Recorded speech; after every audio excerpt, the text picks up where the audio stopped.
So today's episode's a little bit different. I was sitting with dinner with my wife and we were having an interesting conversation about our exes and about how we sort of have fallen into the trap of cycles of abuse and those sort of things. And we were having this sort of discussion and I thought that it would be quite interesting to record it and share it because I feel like we often have interesting conversations that if they could be captured and shared would provide a lot of value. So that was the premise or the idea at the start of the conversation, and that's where we sort of start off. But as you'll quickly hear, we sort of go down a lot of different tangents and rabbit holes, and we talk about different books like this book called Reinventing Your Life, which Maria has found a lot of different benefits from. We talk about one of her friend's family members who literally met a guy who was a slave for 20 years, knocked out, captured, and then enslaved. We talk about differences between cultures. For example, her family's Russian, my family's Western, so the different cross-cultural things and how that interplays. We talk about mental health and the importance of seeing a therapist and our own backstories and our own journeys there. It's quite wide-ranging. It's quite fun. There was a lot of laughter and a lot of joy. I had a lovely time recording this episode and we'll probably be doing some more, but I want your feedback on it. If you enjoyed this sort of podcast, if you want to hear more like this, please let me know and I'll have Maria back on the podcast. Either way, it's quite wide-ranging. I think you'll love it. Let's get into it.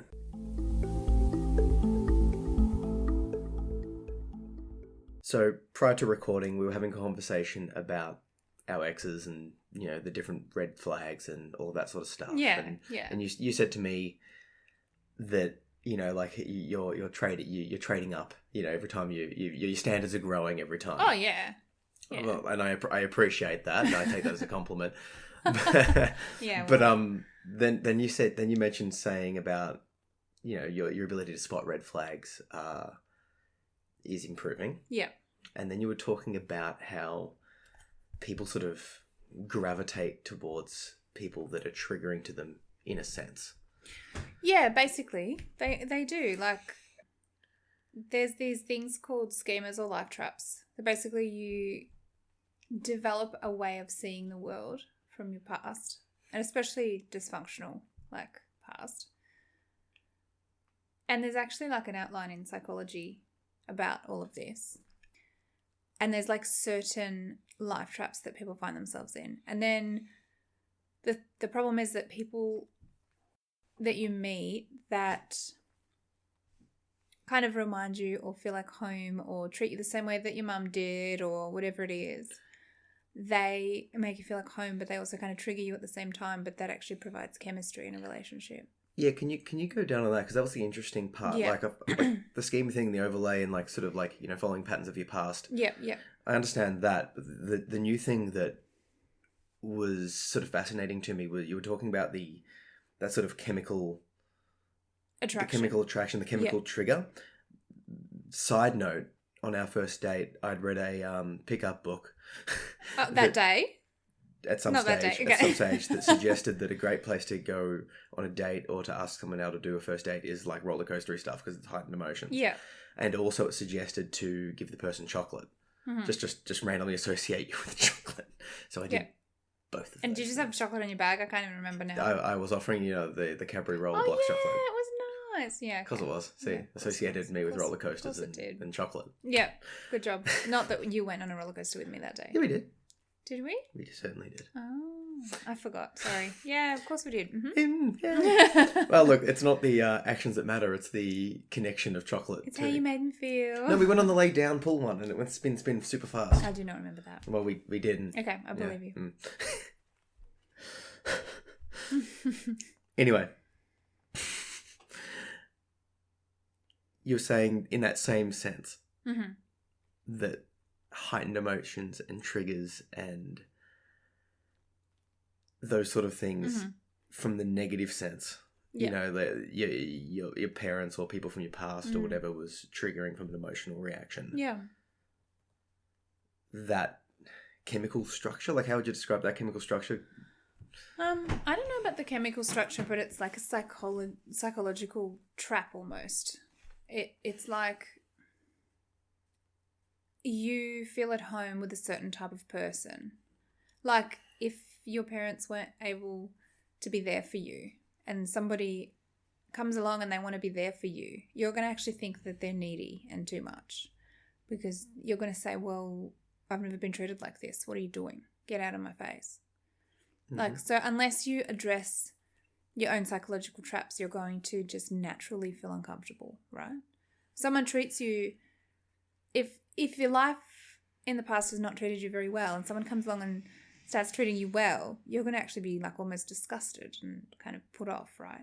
So at the same time, if someone comes along and is that little bit distant or playing games a little bit and you're like, oh, I actually feel a little bit at home and this is what I am used to and stuff like that, you actually get high chemistry. I can't fully explain it. Like, there's books you can read, which I can recommend, but like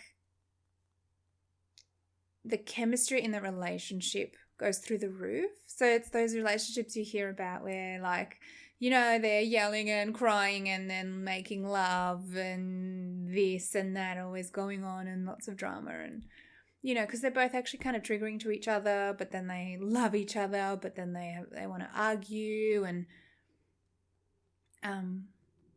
they think it's love because... Yeah, go on. Oh, yeah. So you also maybe, if you had some dysfunction in the past, don't know what real love actually looks like, or what a healthy relationship actually looks like day to day. And so you're not sure what to base it on. So you think, oh, this is love because I'm feeling lots of stuff. And if you've had dysfunction in the past, you might have a lot of numbness or emptiness inside you day to day as well. And so if someone comes along and starts like making you feel through the roof, up, down, you're like, wow, I'm actually in love. But apparently that's actually a huge red flag. If you've got 10 out of 10 or 8, 9 out of 10 chemistry with someone, that's actually a red flag. So 9 out of 10 chemistry with someone, no, you run. So you're saying if you're got too much chemistry, it can actually be bad. It is definitely bad. Yep. Because you're actually, that chemistry stuff should only be a part of the relationship. And a healthier relationship where the person's not arguing, treating you good, treating you bad, triggering you, upsetting you, the chemistry will be lower. You might be looking at a 6 or a 7, but you've got a lot more of the good stuff. You've got stability, you've got care and love and, you know, but the actual chemistry is lower. But you should be, you know, apparently, I mean, I just read about this. Like, I'm no expert, but, you know, you're looking at a healthier relationship if the chemistry is that little bit lower. Why couldn't you have both? I guess if you're feeling, I'm not sure, but the way I understand it is like, that chemistry is too like polar. Like it's exactly too, it's too you're much. You're saying if you're like, it's actually unstable. Okay. So you're saying if you literally like are so like passionate you can't keep your hands off each other, that's going to lead to spikes. Yes. Sort of like you've gone so hard one way. Yes. You're suggesting it'll go so hard the other way. Yeah, and like if you can think of any relationships that you've had that have been like that, they may not have ended that well. Like I've had a few and they didn't end very well, right? I can certainly agree with those words coming out of your mouth hole right now. Yeah, and you don't ever hear people saying, oh, my wonderful husband, we've had this tumultuous, we fight all the time, we take drugs together, but we love it and we've been together for 35 years. You just don't, like, it doesn't happen. Like there's a very rare, but... Oh, okay, maybe, but like I don't think I've met anybody that has had that story. Couldn't that just be a function of relationships calming over time? Or do you think that it's just... Well, if it's calmed over time, then both of those people have dealt with some of their issues. And if they have calmed over time, then great. But then their chemistry has probably actually lowered. Look, I'm no expert. I'm just like reading about it. But apparently it's like a actual research psychological like idea that... Yeah, if you want to look at red flags in a relationship, chemistry is a huge amount of chemistry is a red flag. I used to think it was romantic to have a huge amount of chemistry, but like, yeah, now I know. Now I'm 30. The things you learn when you're 30. Yeah, so if you're looking at someone that really cares for you and supports you and all of those things, but you're like a little bit less attracted than maybe you were to that high school boyfriend, but you're still attracted, but maybe just not like about to die for that person. That's actually healthy. I'm right here. You're looking right at my face I'm right now. looking at you right now. Yeah. No, I'm just saying, like, it's actually a good thing. So take heart. We were watching, just as a side note on this, the Flash, which is a terribly inane, awesome, I have a lot show. of chemistry with the Flash, and I'm And not hang on, sure it's good just- for me. just- Like, let's just be honest. Let's just shut up for a second. Yeah, okay. There was a crossover episode where the Flash is like, the actor that plays him is like a 20-year-old stud who like shares his emotions and is like... I wouldn't say he was a stud. Let's just be honest. For the show's level of looks. He's a sweetie. He's a sweetie and he's like lovely and he's nice. And anyway, they did a crossover episode where they crossed over to the Green Arrow universe and this guy's a gruff, slightly fat, looks like he's constantly on drugs guy. He's not fat, but he may be on drugs. But he's not fat. He's not good looking. And then you're watching him and you're like, oh... I just hate this character. Oh, I just hate this character. And then you look up at me. And you're like, huh, he looks like you a little bit. There was a physical resemblance. That's all I said. How dare you? You then went on to notice a different So now that thing that you related. So now that we're coupling that with the well, look, you're not that passionate about the person's looks and such, but you got other stuff. That's not what it's like. No, that's not what it's like. You're definitely taking this the wrong way. Well, I do have BPD, so I'm entitled to. And you're my husband, and we're talking about Yeah, fine. So it's more like... Oh, I see what you did there. Yeah, I get you. What did I do? Delayed joke. You're like, and you're my husband, applying the logic of the relationship. Good job. Didn't get it, but I got it. Followed up, yep. No, it's more like a really sweet, nice man might get looked over if you're looking for passion and drugs and news. I mean, I don't know about the Flash himself, like whatever, but... Don't try and back out of calling me Green Arrow. Definitely, out of the two of them.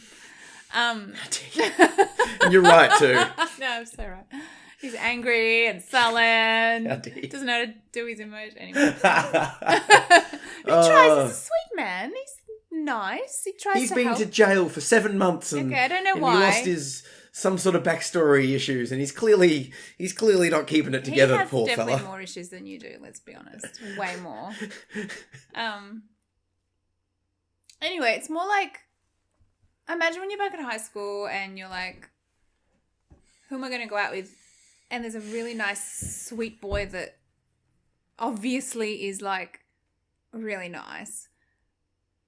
You're not even interested, right? Because you're actually looking for that Spark. huge amount of chemistry. It's not that there would be no spark with the nice boy. It's just that we're almost like conditioned to look for that drama. Or I don't know why, but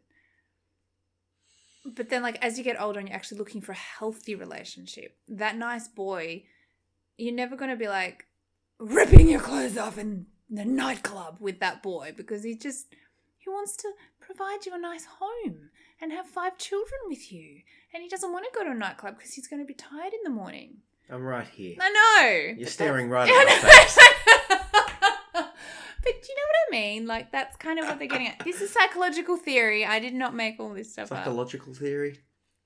Yeah, apparently. Yeah, look, I've got the book right here. Reinventing Your Life by Jeffery Young and Janet Klsko. You should read it. It is amazing. Can you read the breakthrough program to end negative behaviour and feel great again? Yeah. Look, it sounds good. I've not read the book, but I'll put a link down below so people can grab it. It's really good. It's about life traps and basically why...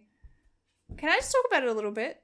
Yeah. It's I'll really link. So side note, this was actually quite serendipitous. Maria is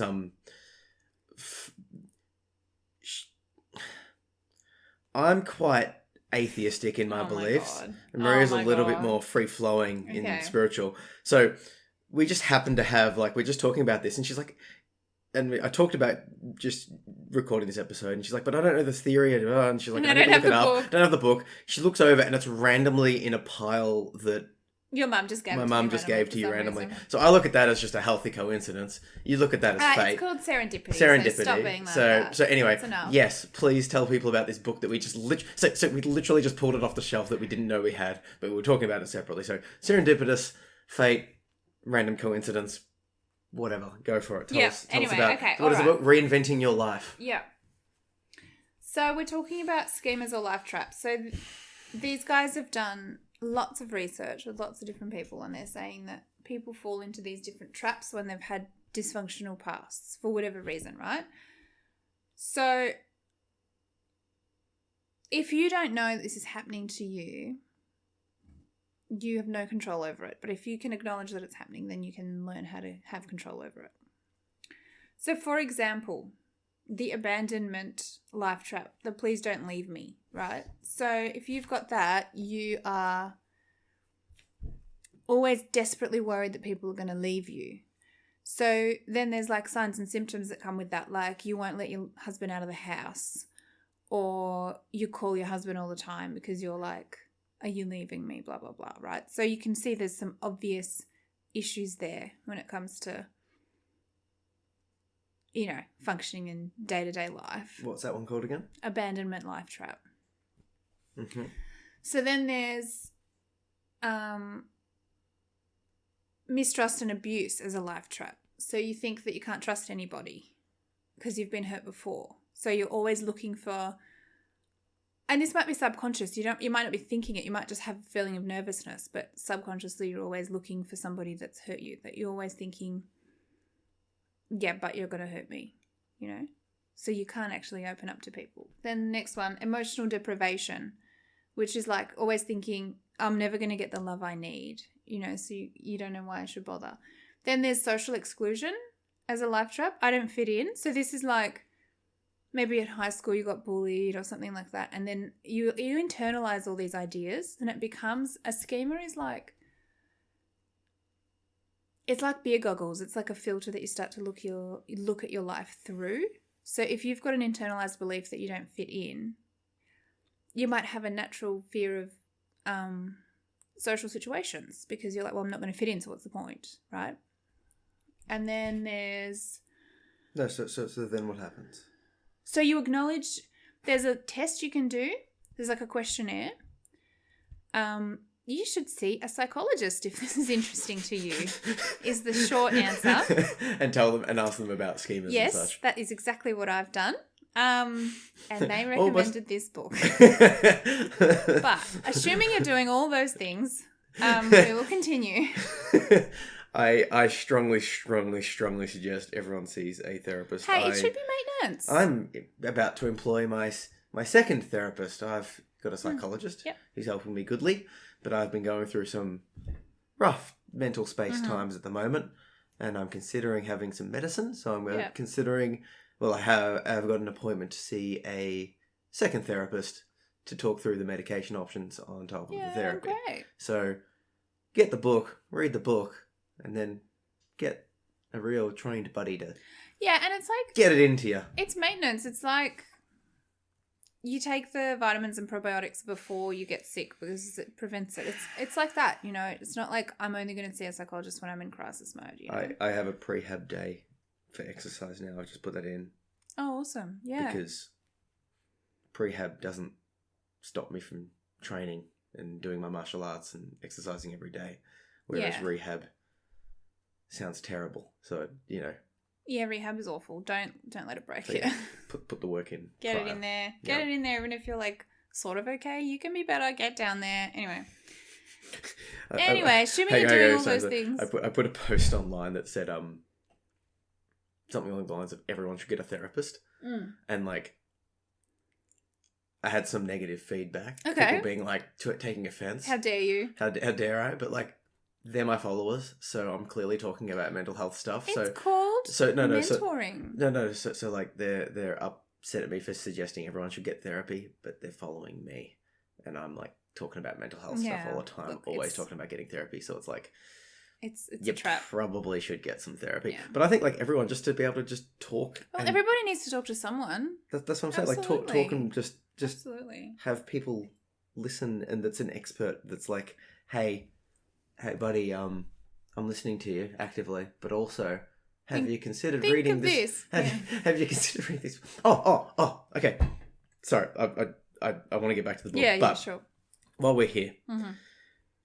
I was talking to you about my most recent therapy sessions. We're talking because, you're a great person to talk to. Oh, well, thank you. And then I said, my psychologist said something. And you're like, oh, what? And I opened up my phone. I'm like, checking through. Oh my God, this is amazing. I'm checking through the notes that I took during my session. Uh-huh. Yeah, tell us more about that. And I assumed that was a prudent and good thing to do because my idea is that I'm seeing an expert who's literally talking about me, who's trying to help me. So wouldn't it be good to be able to review the notes? Because if you talk to someone for an hour, right? If you talk to someone for an hour, you're remembering the first and last. I'm a teacher. This is why You're a teacher. Okay, yeah. Side note: if anyone coaches with me, when I coach people, I take notes and give it to them. That is a wonderful like idea. as I'm talking, as I'm teaching jiu-jitsu, I'm like, oh, I showed you this, I showed you this, I showed you this. Then I give them the notes. Idea. Or my singing teacher does that and emails it to me. Yeah, I think yeah. I read them though. Oh, but I know they're there. I know they're there. Hashtag teacher knowledge. If you review content that's been rehashed from a different perspective, you were there, and then you take your own notes, and then if your teacher gives you notes, the more you interact with different material, the better you learn it. I'm going to start reading her notes. It's a great idea. Because if you're getting singing notes, yeah, you're only remembering the last 5 minutes of her instruction, literally. Yeah. So you're wasting take notes, damn it. So Zach's there with his psychologist for an hour with a notepad. Just not a notepad, notes writing in my phone. Oh, he's got his phone out and a notepad. No, look. Let's just be honest here. Each one was maybe 3 to 5 dot points. And how many total were there for an hour session? 3 to 5 dot points. That's what I'm saying. So it's not excessive notes. Well, I think it's a great idea, but I've never seen anybody or heard of anybody in my life that did that. But it's a wonderful idea. If anyone takes notes already prior to this discussion, please contact me. Oh, please do. Just shoot me a message on social at Zach P. Phillips and be like, dude, I take notes. And, start taking notes if you're not. Because I feel like... You can't be the only one. I can't be the only one. Actually, no, I know someone I'm going to ask her if she takes notes. And I will ask a guy who I think might take notes as well. I really want to hear if he's the only one. I think the two of them may. Okay. But I fearful that they may not. I believe that they are not, and I will wait to be proven wrong. So, what we've learned here is that you need to review your notes from... I do, from your teacher is good enough to give you notes. She's wonderful. So he emails them to me. So what I need to do with my coaching clients is also message them and follow up and be like, yo, dude, read the notes. They haven't read your notes. Yeah. Okay. Okay, so it would be... okay, future clients will get... The pestering follow up to do their homework, basically. You should probably ring and be like, tell me what my notes said. Do you think you're not the best one to be coached? Do you reckon other people might? Do you reckon it's you're just adverse to that? Is it a you thing, or is this just, do you reckon, a general thing? Are you speaking for everyone right now, or just for you? I'm speaking for everyone. We're not reading your notes. I mean, it's cool. It's nice. I don't know. If I was looking for some info, I'd go over them. What if you paid good money to get coached? Because I charge to you. I charge $200 for 45 minutes, right? I talked to you, didn't I? So people pay me. Yep. $200 for 45 minutes of coaching. Right. And I send them notes. Right. Now, if someone's willing to put in that kind of money. Yeah, I'd probably take notes myself in that case. Would you read those notes? I don't know. I'm not sure. It's a lot of money. I know. Mm-hmm. And you're choosing to put, rather than put that money anywhere, you could put it into food, coffee, or clothes. You're going, no, I'm going to get coaching. Yep. To fix myself, to improve in some way, to do something. To for me with the psychologist, it's good money to fix my brain space. I know, but it's funny. You just don't think of it. Let's going to the doctor and taking notes. You just don't think of it. Why don't they say to take notes? That's my question. I don't know. I have not ever, have I? Maybe I have. I don't know. Maybe I'm assuming I have at some stage had a teacher or someone say to me, take notes, right? There's been things she's given me that's like, I'm going to write this down for you. Oh, good. So she has done that kind of thing. Well, she's sending you notes. You've got a good No, tip. I'm talking about my psych now. Oh, okay. Even the psych has... No, but she sets you homework. And you do the homework. Yeah, true. Yeah. But then I do the homework. That's right. Yeah. How funny is it when you do the homework that the psychologist sets and then you tell them and they get that look on the face of like, oh. Yeah, it's just joy, I think.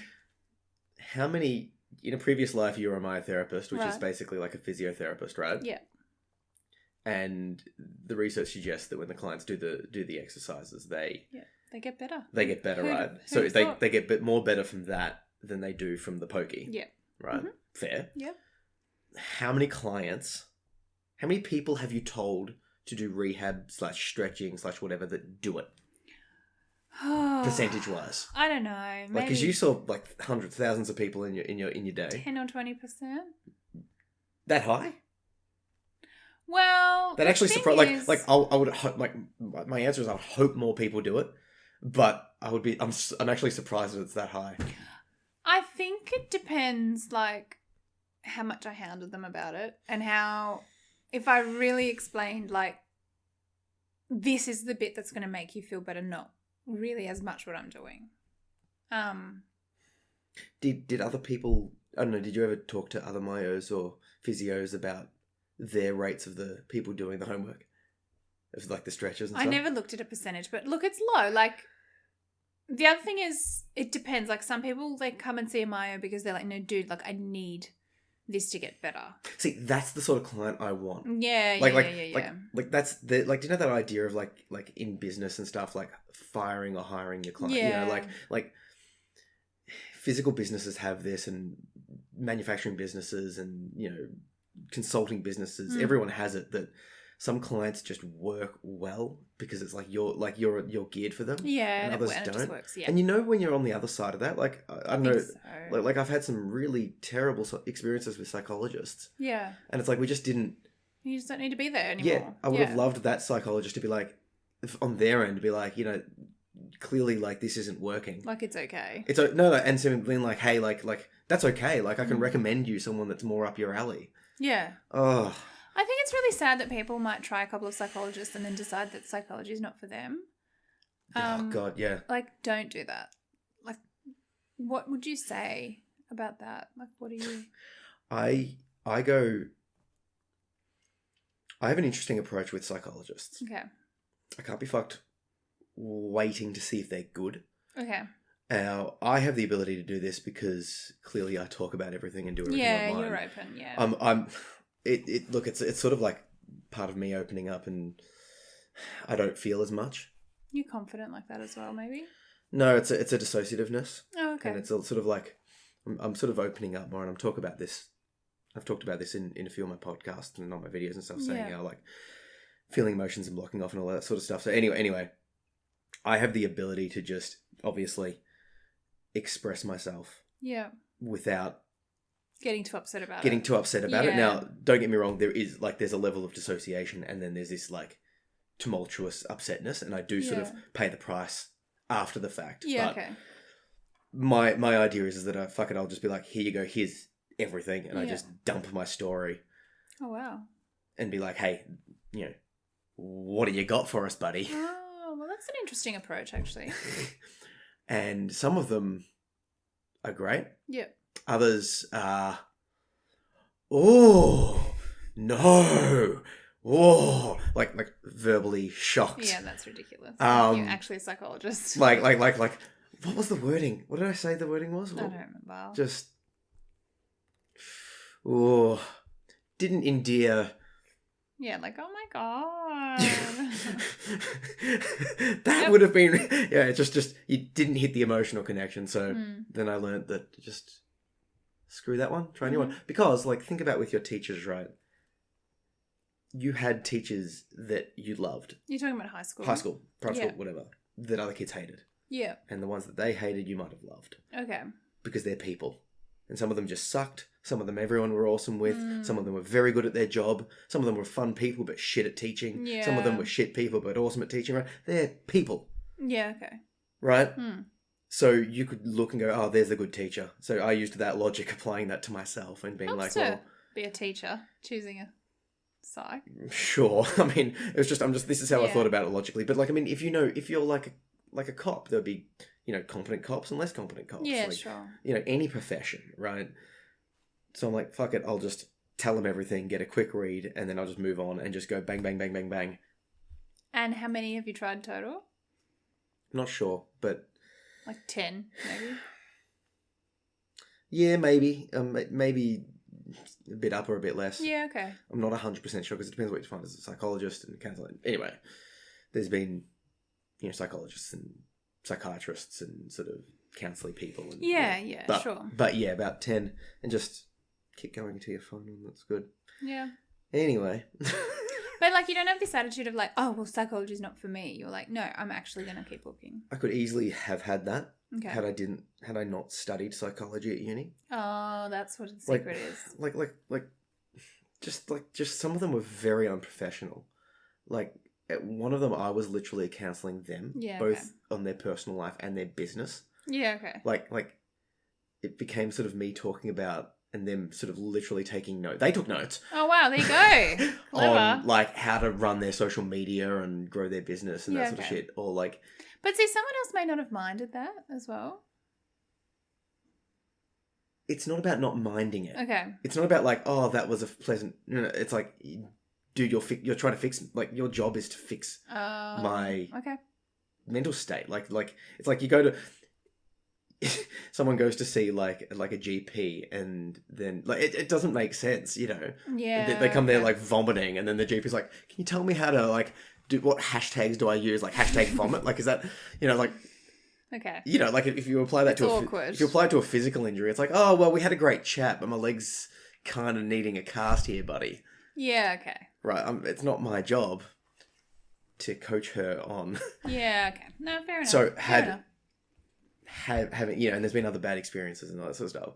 It'd be very easy to throw it all away. But because you have a psych degree, you're like, no, I actually understand. Not because I have a psych degree. That doesn't preclude that. It's more that because the psych degree taught me and exposed me to different ideas of psychology and the idea, see different people. It literally spelt that out. Mm-hmm. But it's more just the thing that kept me going was knowing that some people are just shit at their jobs. Yeah. Some people get through uni and they just suck. Yeah, pays to get degrees. Terrifyingly so. Yeah. That's one of the scariest things of becoming an adult. Yep. Is like having my thoughts and then looking around at all the other adults going, oh, you're all just making this up. You're all just guessing, right? Yep. Nobody knows. Why are we here? What are we doing? So yeah, going down that path, everyone should see a psychologist because you're all need filled help with doubt. Yeah, that's right. Anyway, and don't worry, your psychologist has a psychologist. Like, just to let you know. The psychologist has a psychologist. Yeah. Oh fuck yeah, they do. And they really need it after talking to all of us.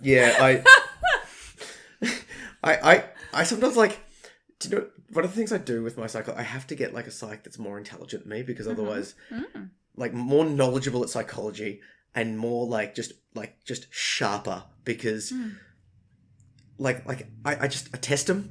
And if they don't know the theory or the relevance, it's like, how can you be of any help to me, buddy? Did you apply the same logic when you got married? You are very challenging. Sharper and knows more theory than you and testing and... You come out with... I think you do all those things. You come out with we call them Russianisms, which is very... politically correct of us, but you're a Russian, so it's okay. Side note, listen to the Motherland podcast where we talk this sort of trash, but more about the Russian stories. Funny though, not just about like. Yeah, it is actually leaning towards more funny. Hang on. Let's to be fair, there is some. It's basically all dark when you really go like we. let's just if you hang on. Let's just. It's less dark because it's talking about not our mental states. Yeah, fair enough. Because we don't live In Russia? Yeah. So awkward. What have we spoken about so far? The toilet bubbers. Mm-hmm. The guy that drove us on his 24-hour taxi shift. Yep. At 120 down the freeway. Down the freeway that has one road sign that we saw. Mm-hmm. No seatbelt. No seatbelts. And with my son in my lap. And then the end, you could have been travelling from the circus. I should tell the story about how my mum has met a guy that was part of slavery in Abkhazia, which is near Georgia. We're going to get to that one. Let's put that on the list. Yes. Can you can we just let's just talk about this now, because I feel like we sort of need to. Can you run that by again, buddy? We'll get back to the book. You're holding the book. You're super keen. She's like, so this ready. whole time, she's like, super ready. Can I talk about the book again? We'll come back to the book. He's so not as interested in the book as he is. No. Look, you're holding the book. You got a bookmark. We're going to talk about the book. I know you're keen, but back to the slavery in Russia. Yes. Say that again. Your mum knows a guy who literally was a slave. Yeah, because he went... Oh my God. I think he went on a holiday. No, so my mum just met a guy and he told this story about this guy that he met. So this guy, the slave guy, I think in his 20s, went to Abkhazia, which is like a little thing near Georgia, near Russia.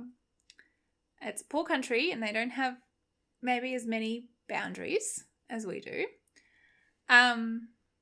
And he, I think he went out for beers or some, I don't know, whatever thing. And then, of course, he went out for beers, obviously, because, he's in Russia. But, and he woke up and he was like on some guy's farm, and they'd bashed him and they'd like chained him up. Holy shit. Yeah, and he lived there for 20 years. 20 years? 20 years. And the farmer was like, I need workers. So this is like, I need you to work my farm. So like, let's go. And if he tried to run away or say anything, they'd like hit him in the head. Oh my God. Yeah, it's so messed up. But that's what slavery is. That's what slavery looks like. Mm. It's there's no shocking. romance there. Yeah. Yeah, it's shocking that it like...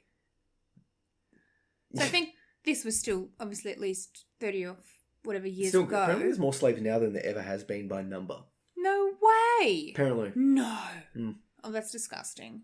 Depends Well, but it also depends on how that study defines slave. So like this is purely like one of those random internet facts. Well, I'd like to read more into that.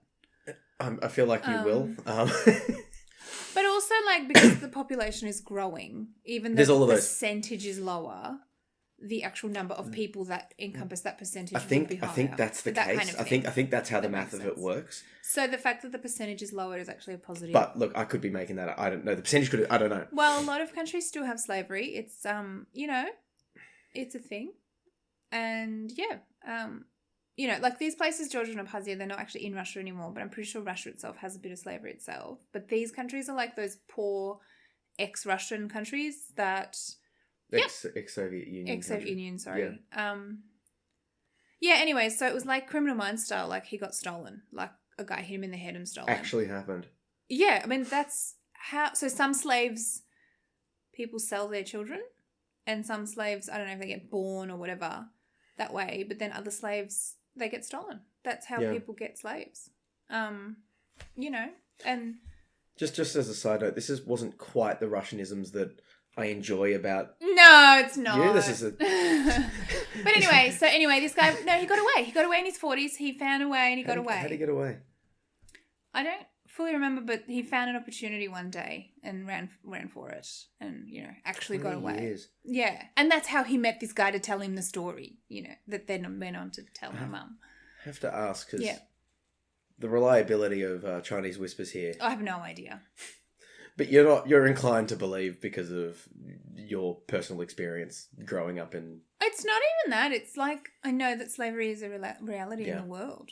And this is the kind of way that it happens. So even if that particular man was lying, it highlights the fact that it does happen, I guess. Okay.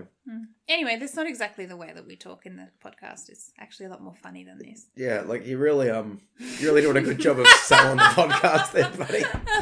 If you just laugh after, that makes it okay, right? I'm going to have to say no.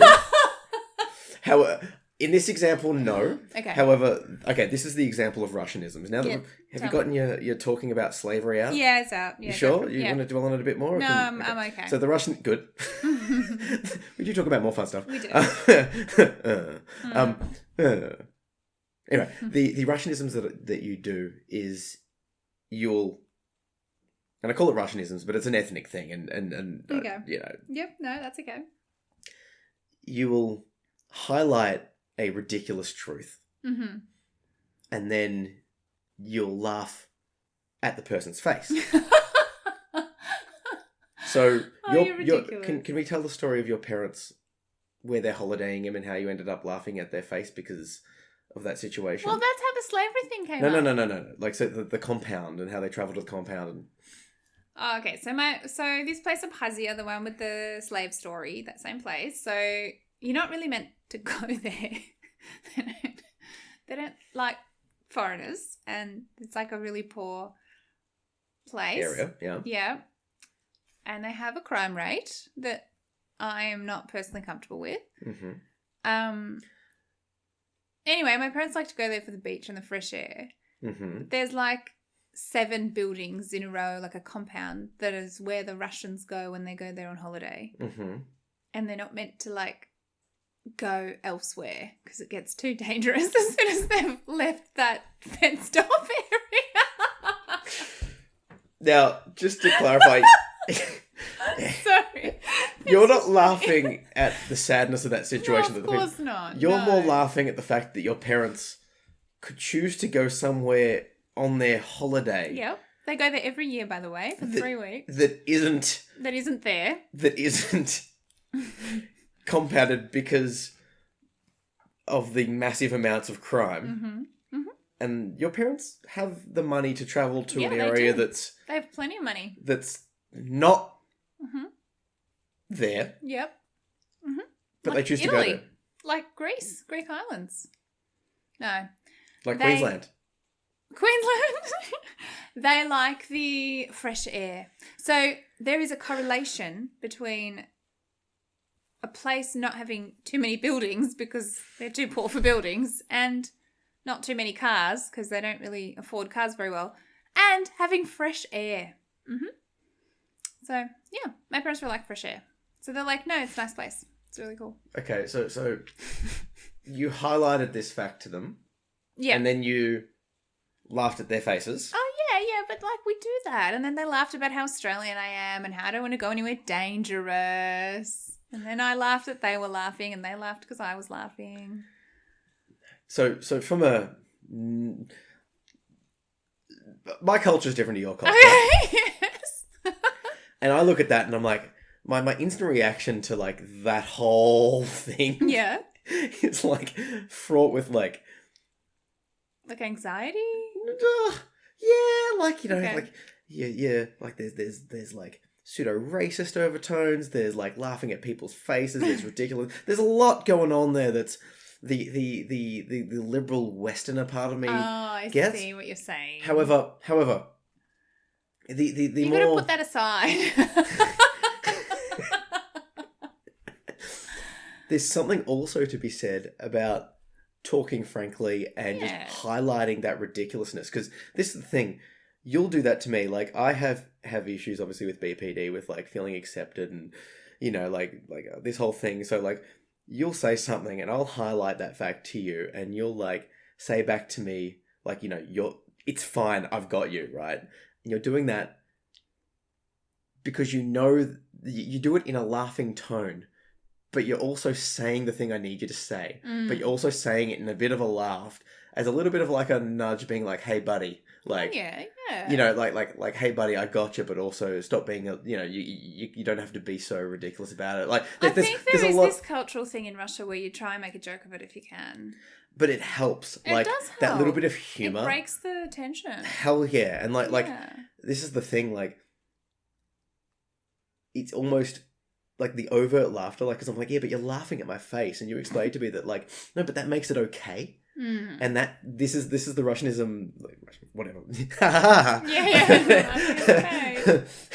That it helps because it's like it allows you to just to be positive. It allows you to just dampen the mood, lighten the mood. Absolutely. I think it's like if I was actually upset, I'm not going to be laughing, am I? Like, there is this frankness, I guess, in Russia. But like, no, but it's you still get your message across. You still get to say to your parents, like, "Hey guys, I think that's batshit insane." Yeah. Right. Oh, but yeah. but But I'm not about to have a confrontation about it. it. Yeah. This is what it does. Like, and I use it back on you, but it allows us to speak to each other in a way that's using, like, if you just wrote the words out. Or it could be interpreted, Yeah, you know, but it's like frankness, but with joy and kindness. that allows you to get the message across in a way that telling like sort of harder truths. Yeah, but it's like it gives such a soft landing because it's like if you're actually laughing, there's no part of you that's resentful or angry. Because you're not like you don't like, although you would never travel there, and you think your parents are ridiculous for holidaying in that spot. Yeah, I think they're ridiculous. And you all had this massive belly laugh about it. Yeah. Like, you're laughing at them for their ridiculousness, and they're going, ho, ho, ho. Like, I remember when we were going over there, like, there was the geopolitical tension with Russia and invading, like, where'd they invade? Ukraine. And that was when, like, it happened, maybe, was it like a few months before we were going refused to go the year before, which is when it actually happened. Yeah, and your parents were like, oh, you Australians, nothing's happening, right? They had a good belly laugh about us being nervous and all and this is the thing, right? We were like, no fucking way. Like, look at the news. This is like freaking US is going to get involved. What the hell? Yeah. We're not going to be in Russia when there's they were like, we're not in the Ukraine, guys. We're just like in Moscow. And then ages away. And then they were right. Like, yeah, of course in terms they were. of like, well, no, look. What the Russian military on holiday, whatever the excuse was, who was holidaying in just a separatist movement in Ukraine that was completely not supported by the Russian government. And also, we love Putin, #we love Putin. Of course we do. Yes? Your parents were right. We could have visited. Yeah, we could have. Yeah. My parents like to holiday in Israel as well. And they're like, what of it? And you like to be 100% safe. I like to be safe. I mean, you can't always be 100% safe, but you still don't have to go somewhere that has civil war out in the streets. There's a line.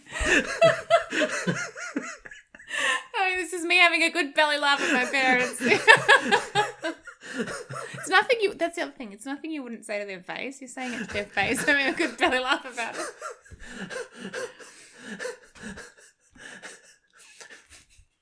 Yes. Yeah, that's... I too do not want to go to a place where there is civil war on the streets. Should I choose to spend my holiday somewhere? See, I had this realization. We'll get to the book. It's okay. We're going to get back to the book. I'm patient. I lost my train of thought.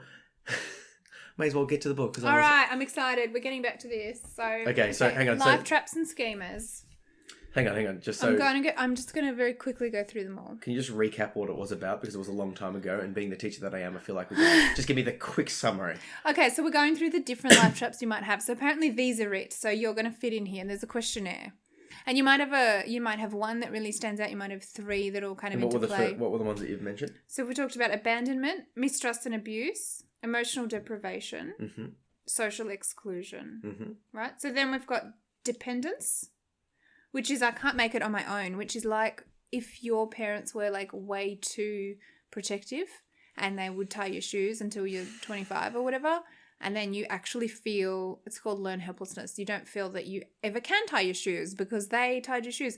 And then you need a partner that knows how to tie your shoes for you and like that kind of thing. That made me think of something. Yep. Go back to the book. It's okay. Yeah, go for it. Yeah, it's okay. Imagine someone that has a parent, or like if one parent's like neglectful and distant and the other one's overbearing, right? That person is now learning has half one schema, half another schema. Is that and a that's thing? it. Then so you'd have two. You'd have two. You can actually have two. Yeah, you can have any combination. So I think there's like 12 total. If someone had an abusive parent, but that was also like a physically abusive parent that was also very much like giving them all of the stuff or like tying their shoes up, like very controlling. You might have a and that couple can of happen. overweight. Yeah. So you might have 3 or 4 that all interplay. And would that make deconstructing it harder? Oh, yeah, of course, yeah. So I think you have to start with the one that's affecting your life the most at that time. And the other thing is, you can go up and down through your life. The other thing is you might relate to every single one, which I kind of did in a little bit. Like you might relate to a little bit to every single one, but if it's not affecting your life, it doesn't matter because we all relate to different things. So you might mistrust people a little bit, but it doesn't really actually affect your life. So it doesn't really matter. But then there might be another one that you're like, wow, I actually really like live in that. That really bothers me. Let me just get through that. So anyway, there's vulnerability, which is like catastrophe is about to strike. So it's like paranoia, I don't want to get on the airplane because the airplane's going to fall out of the sky and that kind of stuff. Then I'm worthless. Like it's a defectiveness life trap. So it's like there's something wrong with me. People aren't going to like me because there's something actually personally wrong with me. And this might be like because as a child there actually was something wrong with you, like you had a limp, and people teased you. Or it might be just the way people treated you or, whatever it is. So it could be from perceived or actual. Yeah, exactly, yeah. Okay. Or it might be like you had a really big nose as a child, so you felt there was something wrong with you. Then you got plastic surgery and that actual thing is now gone, but you still have that feeling lingering. It can be that as well. Then there's a failure life trap. So I feel like I'm a failure. So then you always might be trying to overcompensate, work too hard, workaholic, I don't want to be a failure, that kind of thing. Then there's subjugation. I always do it your way. So it's like I want to please others too much. I want you to feel comfortable and I'm going to put myself down to make sure that you feel comfortable. And that might have been like you had a needy or sick or something was wrong with one of your parents. And so you're always giving to them. So then you start treating other people in your life that way as well because you're just used to that. And then there's unrelenting standards, which is like it's never good enough. I'm not good enough. So you become like a perfectionist and nothing you do is ever good enough for yourself. And then the last one is entitlement. And I can have whatever I want. And it's kind of the opposite of some of the others where it's more like I'm happy to step on your toes because actually I'm the one that deserves this and not you. Yeah, I can certainly relate to a bit of some of those. Yeah. So I'd have to like read through it. I think I might read the book too. I'm so excited. Oh. Pass it over. I've got many other books that I'm going to read first. Do you know the pile of books to read? Just get it to the pile. I'm going to read I'm in the process of reading the 3 books that have been recommended to me more than any other books, and I'm finally biting the bullet and not reading the books around those books. My God, like Brene Brown, Daring Greatly. Get on it, it's amazing. 4 books that people keep reading. Actually, no, I am. Yeah, sorry. The 3 books. Brene Brown, Daring Greatly. Yep. She's amazing.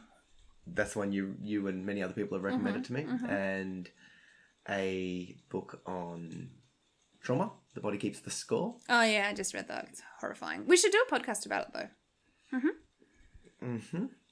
We certainly should do a podcast. Yeah, love to dissect it with you.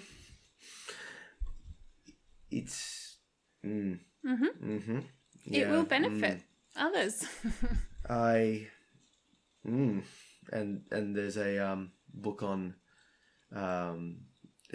we will dissect it. It's a very triggering book. We should do a podcast on that at some stage when I'm through. We should. It can have a trigger warning. It will have this podcast probably should have a couple. Yeah, I think so. I'll put them. The other one will have many more. That's okay though. Needs to be said. Better out than in. Let's do it. Yeah, look, it's and you're better off listening to us talk about it than just reading it yourself and like crying in a corner on your own. So they can read it after we've talked about it and then cry in the corner, but also speak to a psychologist and get a social support and put in a crisis plan before definitely you read the book, do all those things you need to have way before you read it on your own.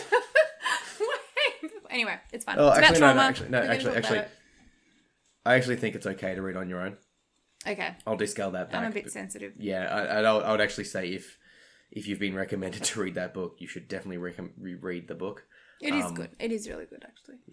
The Body Keeps the Score. Yeah, we'll get to talking about all that, and it reminds me of another book I just read, which you're going to read now, which is mindfulness. What is it called? Mindfulness for trauma? Trauma sensitive mindfulness. Oh, that's right. Yeah. Which draws a lot from The Body Keeps the Score, and it talks about teaching people mindfulness meditation, if they've been traumatized, trauma sensitive, and all that sort of stuff. And that actually helped me. That's great. Meditate better myself. So I reckon we should do this again with some of these other books maybe once we've. I think we should. What do you think? Love it. I just want to say about this book though, like with the schemas, like people get an idea in their head like, oh, this is just my personality, or I really am weak, or there really is something wrong with me, or I'm just this, I'm just angry, I'm just... Yeah, and it's like, no, actually not. That's actually incorrect. Like, you definitely can get better. And, like, if there's something that's going on that it's like, well, I can't travel because I'm too afraid to travel or whatever it is, like, no, like, you really can get better. You really can. And if it's entitlement... even they can get better if they actually seek therapy. So I suppose there's a couple of things here. It's like, how does one recognize that it's that their issue is one of these and not a personality thing, right? Because like someone might be shy, but they also might be like, you know, schema level, like withdrawn or like anxious or, you know, that sort of stuff. That's a really good question. There's a questionnaire that delves right into it. And the questionnaire is in this book as well. Or your local psychologist will be able to talk you through it. Like, honestly, I know we keep saying that, but like, honestly. But like, just to quickly, I've just opened it, like, which life traps do you have? Is chapter 2. Rate each of the next 22 statements in terms of how true each is of you. Okay, so 1 is completely untrue of me, and 6 is describes me perfectly. Let's do this right now. Work out what schema I am. All right, let's do it. I'm ready? excited. And if this is terribly boring, we'll cut this and you'll just get the end of this right now. All right. If it's not terribly boring, enjoy listening. Yeah, okay, no. I personally think it's amazing. Well, look, we'll do this. And hang on, what do I do, 1 to 6? All right, so hang on a second. I love these sort of questionnaires. Hang on a second. Can you hear the sarcasm? Hang on a second. So first, rate how true the statement was of you as a child. Okay. If your answer would be different for various times in your childhood, choose the rating that best fits the way you feel in general up until the age of 12. So childhood that I know or felt? Yep. Then rate how true each item is of you now as an adult. Oh. It's real crushing. shit. It's Yep, crushing. let's do it. Go If on. your answer would be different for various periods of your adult life, choose the rating that best applies to you in the past 6 months.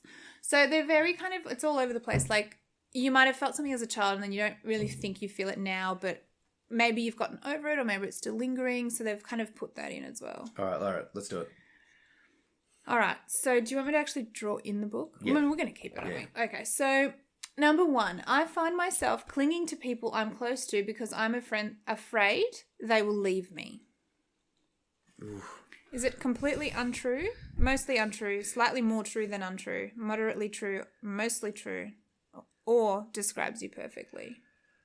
I'm going to actually backtrack on doing this here because I'm going to need to think about this. Yeah, it's tough. Okay, I think you're right. I think it's just because like I want to actually go through the emotions. Can you say a couple more? Because like I'm looking at this going like, I really need to really think about that. I think we just realized how in depth this is. Yeah, go on. Yeah, like because like I'm looking at that going, yeah, that's really would be intense and it would be quite hard for me to just come up with it on the spot. It wouldn't be a fair read. Yeah, and it's too much for people to be like listening to that whole process. Yeah, no, I just realised how long this would be. Can you just read out because I look at that and go, yeah, I can definitely feel that clinginess and stuff. Can you read out just like another read out like number 8 there? Yeah, okay. So number 8, my parents and I tend to be over involved in each other's lives and problems. My parents and I. Can you read another one? My parents and I. Okay, so yeah, let's read a couple out. I am usually on the lookout for people's ulterior motives. I don't trust people easily. I cannot let my guard down. I worry more than the average person. I worry that I will lose money and become destitute. Some people have that worry. They're going to lose all their money and become destitute. That's a schema. I have not had someone to nurture me. I can certainly relate to that. You reckon? Yeah, 100%. Just really? Like this feeling of like the world's going to crash down and yeah, right. and like I do not have that feeling. very much. But no, I'm glad that one of us has that feeling from a perspective. We both don't worry about money. But then if you need... No, but like there's a healthy level. That's right. And then there's that that chronic level of... Yeah, some of these things are... A small amount of all these things is healthy. The problem is when it becomes so bad that it actually is affecting you in a negative way. So here's a good one. I am not as intelligent or capable as most people when it comes to work or school. It's actually probably you're just feeling that. You probably are as intelligent as most people. Well, the average person is average. Exactly. That's exactly right. I often feel inadequate. Just on that, there's an interesting sort of psych stat that suggests that the majority of people rank themselves better looking, more intelligent, smarter, fitter than the average person. If you ask the average person to rank themselves out of 10, they'll give you a 7. Yeah. But the average should be a 5. Yeah. So that means not everyone, most people think that they're better than most people. Yeah, well, actually... Which is probably helpful as a human to feel like you're better than average, right? You probably want to feel like... Because imagine like trying to approach someone for a date or for a job if you thought you were less than average. Because that would be crippling. It is crippling, right? Yeah. It would be. I'm thinking more like evolutionary now, like from an evolutionary perspective. Well, I guess with that in mind, if I say I often feel not as intelligent or capable as most people, and you're like, yeah, actually that's me. Well, a healthy thing is to actually, maybe what you're saying, it's actually more healthy to feel like you are better than average, are more intelligent than average. So if you feel like you're less intelligent than average, that's probably something to address because your confidence is low. Yeah. Well, and like I talk about that sort of stuff online, like self-improvement, right? Regardless of where you feel you are, like if you feel like you're above average, know that you might be tricking yourself. Yeah. So get help, put in the effort. If you feel like you're less than average, get some help, put in the effort. Like it's just, it might be a different approach. Putting in effort and getting help might be slightly different depending on what you've got. And I suppose that's what the schemas are sort of talking about as well, right? And you can get over it. You can get better. And this is the book that talks about like some red flags, and one of them is too much chemistry in a relationship. That's right. That's what started all of this. So can you just say the title and the author again? Reinventing Your Life. Jeffery Young and Janet Klsko. And we'll chuck a link down below so you can grab yourself a copy if this rambling talk of, what are we talking about? Slavery in Russia and getting over your schemas and talking about the book and a whole variety of things. If we've sold a copy of the book to you.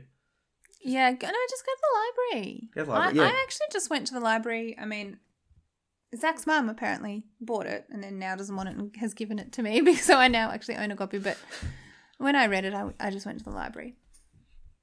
Yeah. Yeah, no, go to the library. But and it's popular enough. But then you can't like write in it, you have to like write number 1 on the piece of paper on the side. And, that's true. Like... Can't take your notes that Zach likes to take. I didn't do any notes. I just laugh at read. my face. You didn't see. You tell me the laugh at your face thing, and then like you do it, and you neglect the laughing at your face. Sometimes I don't. So now, like, do I take offense to that? No. Or do I do the Russian? Like, so, but how do I know, Maria? How do I know you're laughing at my face in one time, and then you're not in the other time? Where's the consistency? Because it like builds up. You don't just like burst out laughing if the other person's not laughing. Like you make a little comment, then the other person makes a little comment, then you laugh a little. Like a flirt laugh. Like you build it up, and all of a sudden belly laughing. Yeah, that's right. Russians really like belly laughing. Just really just insulting the hell out of people. Just laughing at their faces. It's not like that. Maybe a little bit. I just want to say one last thing about this book though. just shut up and listen for a second. See, there's the belly laugh. See? Yes. You got the belly laugh. What little bit more would you like to say about the book? Well... That they're going to borrow from the library.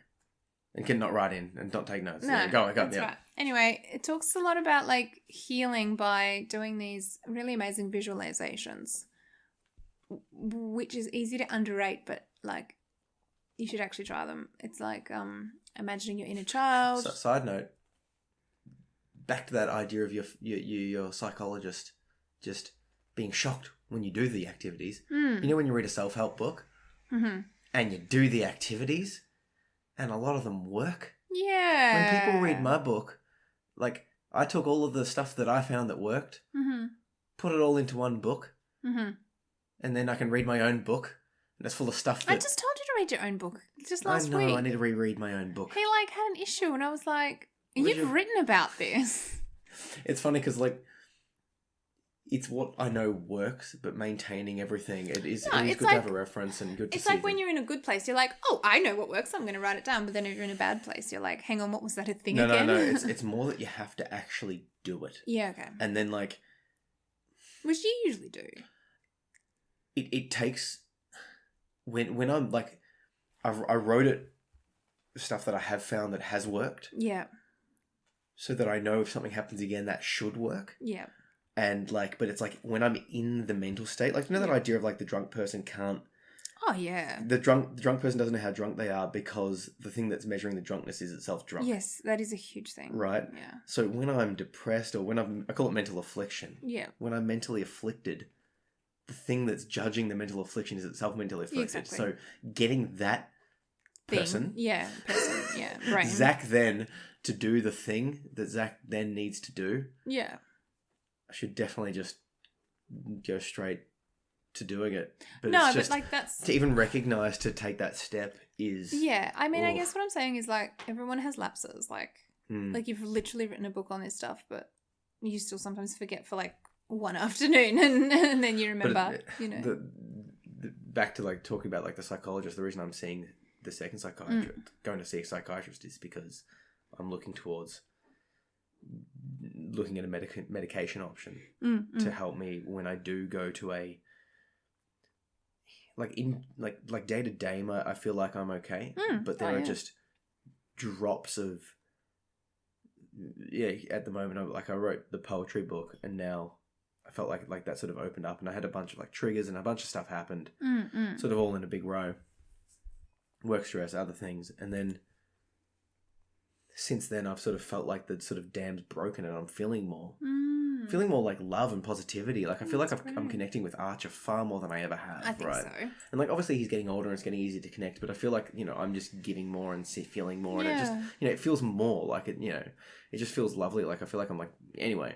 So there's good sides to this as well, but it's unlocking this low side. And, that's what I've dissociated from. And anyway, I'm recognizing the need to go back on medication potentially, or at least speak to a psychiatrist and be like, hey, what's the option here? Because in general I'm fine, but when I'm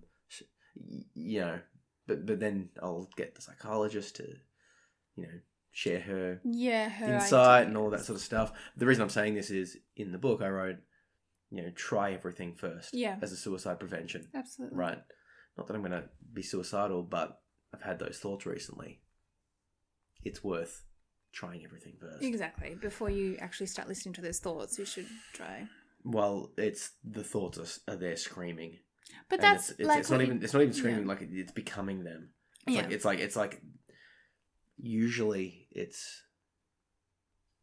they're either not present or they're easily ignored or dealable. Yeah. But it's just they're very strong or very mindless in terms of mindfulness.